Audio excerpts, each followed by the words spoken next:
नमस्कार, मैं Chandrashekhar additional DPO Khandwa आप सभी का स्वागत करता हूं। आज हम बात करेंगे डीऑक्सी न्यूक्लिक एसिड के बारे में, जिसे हम आमतौर पर डीएनए के नाम से जानते हैं। वास्तव में डीएनए में प्रत्येक प्राणी और पौधों के शरीर का हिस्सा है, जो उसकी कोशिकाओं में विद्यमान रसायन होता है, जो उसके गुणधर्म को निर्धारित करता है। दोस्तों, केरल राज्य में कुन्नीरामन नाम के व्यक्ति ने विलासिनी के साथ बहला फुसलाकर शारीरिक संबंध स्थापित किए। इसके परिणाम स्वरूप विलासिनी ने एक पुत्र मनोज को जन्म दिया।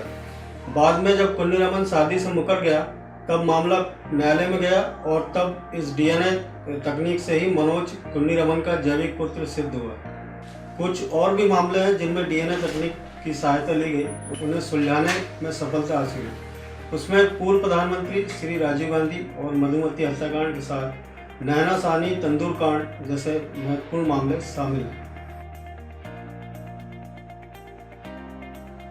आइए चर्चा करते हैं डीएनए पर न्यायालय का क्या मत है। साथियों, हम बचपन से एक निबंध पढ़ते आ रहे हैं, विज्ञान के चमत्कार, और डीएनए की खोज भी ऐसा ही एक वैज्ञानिक चमत्कार है। इसका उपयोग इस समय आपराधिक मामलों को सुलझाने में मील का पत्थर साबित हो रहा है। समय समय पर आपराधिक मामलों में माननीय न्यायालयों ने फैसला लिखते समय डीएनए पर अपना मत रेखांकित किया है। गुजरात राज्य विरुद्ध किशन भाई मामले में माननीय उच्च न्यायालय ने एक टिप्पणी की जो महत्वपूर्ण और अवलोकनीय है। बलात्कार और फिर हत्या के इस मामले में पुलिस ने अभियुक्त और मृतक के मिलान के लिए ब्लड ग्रुप की जांच का तरीका एबीओ अपनाया, जबकि इस मामले में डीएनए जांच का सहारा लिया जा सकता है, जिससे ये पता लगता है कि मुलजिम के कपड़ों पर मिले रक्त के धब्बे पीड़ित के ही थे या नहीं। इस मामले में डीएनए तकनीक के इस्तेमाल न करने पर भी माननीय न्यायालय ने अपनी चिंता जाहिर की थी। कुछ ऐसी ही टिप्पणी माननीय सर्वोच्च न्यायालय ने मकबूल उर्फ जुबैर व अन्य एक विरुद्ध आंध्र प्रदेश में की थी और अनुसंधान में कमियों को उजागर किया। समय समय पर माननीय सर्वोच्च न्यायालय द्वारा अपने मार्गदर्शक निर्णयों में डीएनए की आवश्यकता और उसकी विद्यमानता और न्यायिक विश्वसनीयता पर मोहर लगाई है। साथ ही माननीय न्यायालय ने अपने निर्णय में डीएनए की वैज्ञानिक परिभाषा को भी विस्तार पूर्वक समझाया है। उदाहरण के तौर पर देखें तो अनिल उर्फ एंथोनी एरिक स्वामी जोसेफ विरुद्ध महाराष्ट्र राज्य में अपराध स्थल से प्राप्त नमूनों और संदिग्ध व्यक्ति के जैविक नमूनों को मिलान के नतीजों की विश्वसनीयता को मान्यता दी गई है। इसकी विस्तार से व्याख्या धर्मदेव विरुद्ध उत्तर प्रदेश राज्य एवं राजा वर्मन उर्फ राहु विरुद्ध मध्य प्रदेश में की गई। डीएनए के परीक्षण के बारे में साथियों एक विचार आना स्वाभाविक है, और इसका परीक्षण कैसे किया जाए इसके लिए डीएनए के बारे में जानना भी जरूरी है। डीएनए प्रत्येक प्राणी की मूल इकाई का हिस्सा है। हम जानते हैं कि प्रत्येक प्राणी कोशिकाओं से मिलकर बना है। हजारों लाखों कोशिकाएं मिलकर शरीर का निर्माण करती है। इन कोशिकाओं में गुणसूत्र होते हैं और इन गुणसूत्रों में डीएनए होता है, और यह डीएनए ही हमारी पूरी जानकारी को अपने में समाये रहता है।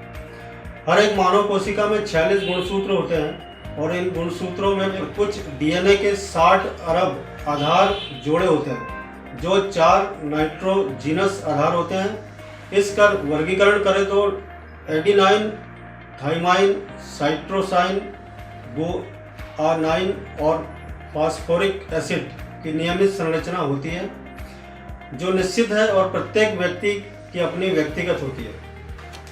अब एक आश्चर्यजनक बात बताएं, आपको पृथ्वी की जनसंख्या लगभग 50 अरब है और इन सबका अपना डीएनए पूर्णतः समान नहीं है।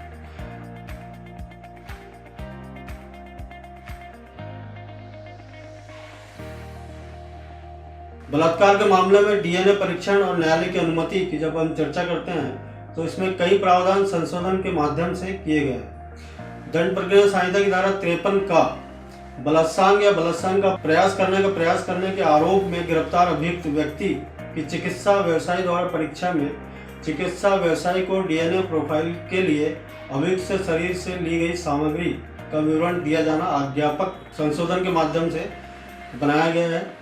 इसी प्रकार दंड प्रक्रिया संहिता की धारा 164 का बलात्कार कारित करने या बलात्कार कारित करने का प्रयास करने का अपराध विवेचना में है, और तब पंजीकृत चिकित्सा व्यवसायी जिसके समक्ष ऐसी महिला प्रस्तुत की जाती है डीएनए प्रोफाइलिंग के लिए उस महिला के शरीर से ली गई सामग्री का विवरण एकत्र करेगा।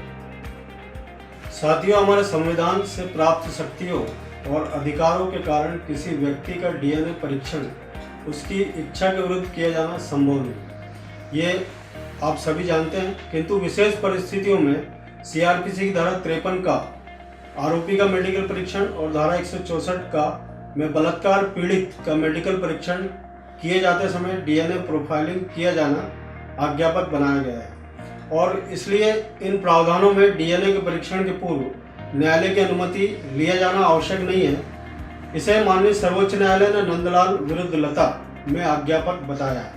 दंड प्रक्रिया संहिता की धारा 293 कतिपय सरकारी वैज्ञानिक विशेषज्ञों की रिपोर्ट इस संहिता के अधीन किसी जांच, विचारण या अन्य कार्रवाई में साक्ष्य के तौर पर उपयोग में लाई जा सकेगी, जिसमें अन्य के साथ सरकारी सीरम विज्ञानी की रिपोर्ट शामिल है। और बात आती है इसके प्रमाणीकरण की, यानी इस रिपोर्ट को माननीय न्यायालय के समक्ष प्रस्तुतिकरण और प्रमाणीकरण का भार सदैव अभियोजन पर होता है।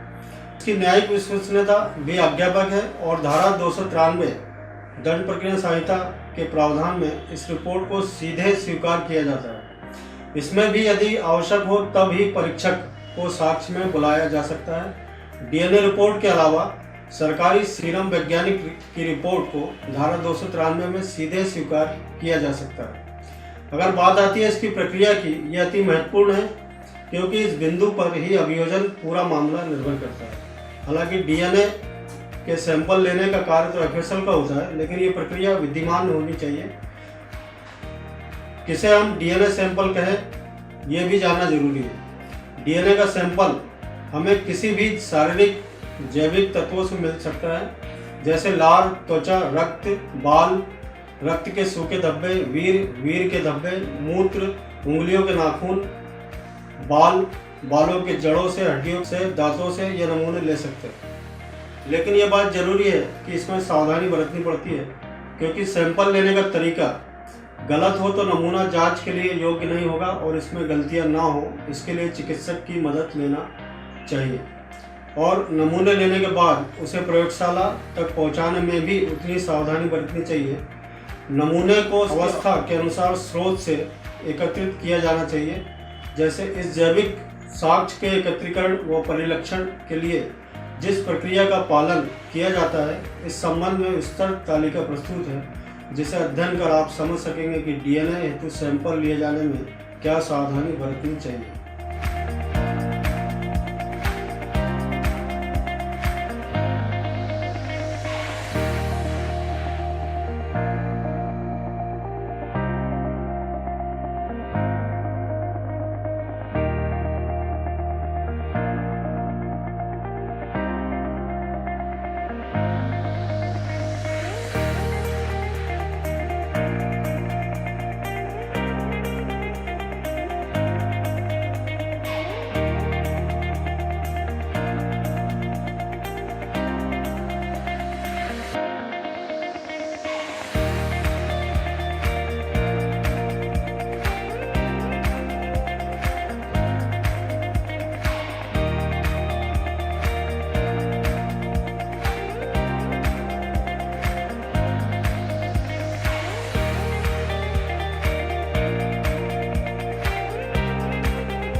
आशा करता हूँ इस वीडियो के माध्यम से आपको डीएनए से संबंधित समस्त न्यायालयीन प्रावधान व प्रक्रिया को समझने में सहायता मिली होगी। धन्यवाद।